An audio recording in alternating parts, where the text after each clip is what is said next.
คำนำหน้านามของป้าเก๋นะเสียรออะไรเจฮะอาชิโนะ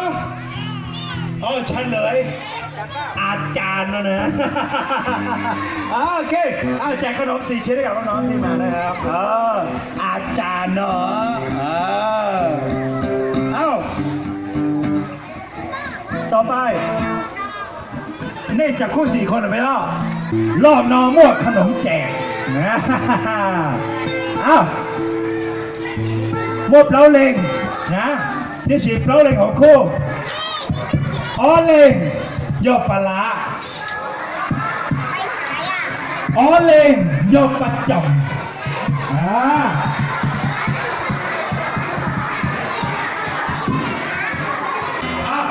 านั่นเองชื่อชาประจำยอมไม่เหรอเจ้าปลาnó mà có đua và nó chủ tàu cho cái này quy định có đưa chủ tàu giống như cái bà chồng cái chủ tàu bây giờ cái bà lá tàu nó cho đấy xì xó bà lá tàu bà chồng cái rồi hãy nhắc anh điเอามือขึ้นมามัวอินโนพี่มัวต่อตาพี่ใช้แปลพี่มันมาส้มตำพี่สั่งน้ำปูใส่ปลาร้าผมว่านี่คือมันเอาตีก็เดี๋ยวชักล่อมาแสบเลยโอเคนะนี่เป็นอย่างนั้นส้มตำนี่อย่างนั้นส้มตำใส่ไอ้จี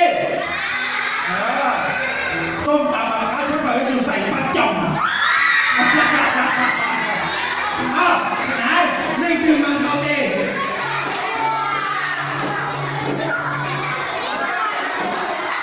นี่เอามือลงนี่ดึงเต่าไหนโอ้โหเยอะจังเลยรอบนี้แสบเลยที่เราเอาจริงนะเดี๋ยวจบปลาจบละเดี๋ยวมะนาวเย็ดแตงโมเดี๋ยวมะนาวเดี๋ยวแตงโมมาไปหวังชอบที่เขานะจันทีก็พี่อยู่ชาบูดีตลาดนะพี่อยู่หัวเช้านะโอ้เดี๋ยวติวบอกปล่อยลูกแต่งไทยปล่อยลูกแต่งไทยมาก็ยิงจมกับมะนาวเลยให้ตื่นมาจ้าเต้ให้ตื่นมาจ้าเต้ฮะเราลงมาทำโทษให้ตื่นมาจ้าเต้ให้ตื่นมาเช้าให้ตื่นมาเช้า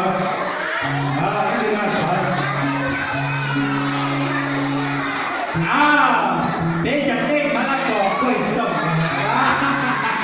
เอามากล้วยส้มแอปเปิ้ลนะเดี๋ยวก็แอปเปิ้ลแล้วก็มะละกอคุณหากล้วยชาเม่ส้มเก่งตัวแอปเปิ้ลมะละกอกล้วยส้มเลยแอปเปิ้ลเลิกมะละกอไปไหนนะกล้วยไปเข้าไปส้มเป็นตัวแอปเปิ้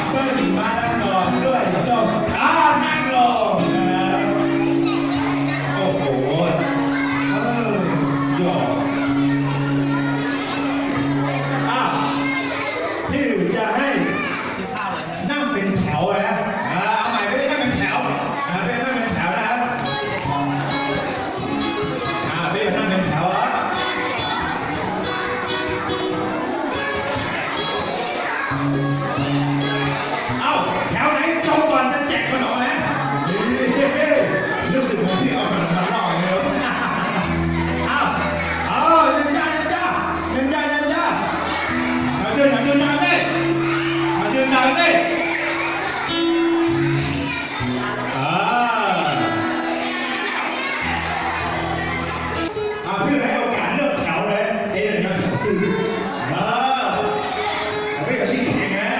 呢樣嘢求真。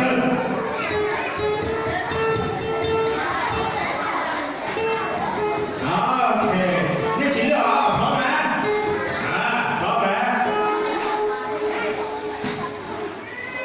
除咗頭啫，3、4、6、8，除咗頭先啦，除咗頭先啦。OK， พร้อมแล้วนะครับก็อยู่ภูเก้าเลยแถวเดียวภูถอดเนี่ยชำนาญได้ทั้งแถวเลยเป็นภูเจ้าเป็นภูชนนกเกิดเนี่ยฮาเลลูยานี่ภูเจ้าภูชาสีอ่ะอีเป๊แถวนอนนะเป๊แถวนอนนะนี่ภูฮาเลลูสีชาเยอะเลยแถวนอนอีแถวนอนเสือภูย่าเอาใหม่เยอะเลยแถวนอนภูสรรเสริญแถวนอนพระเจ้าโอเคนะฮะแล้วไหนดูนะมาจีฮาเลลูฮาเลลูฮาเลลูฮาเลลู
ติวแล้วเท่ชอบเราแล้วเอาไปจักรยานมันเป็นเนาะมาช่วยให้ปั่นจักรยานเข้ามายืนเป็นตัวอย่างจักรยานเข้ามาอยู่นี่จักรยานมาช่วยให้ปั่นครับช่วยให้ปั่นของจริงเอาจ้าจักรยานหนีเถอะเอาจักรยานมาเลยเลี้ยวซ้ายเลยไปกันไปโอเคต่อไปรถเมล์แถวนั้นรถเมล์แถวนั้นรถเมล์เลี้ยวซ้ายเลี้ยวขวาเด็กต่อไปบ้านโหมาตูที่也是我入了台没你掉了他身体当头了还是OK นะเล่นเป็นแถวเลยสี่รอบ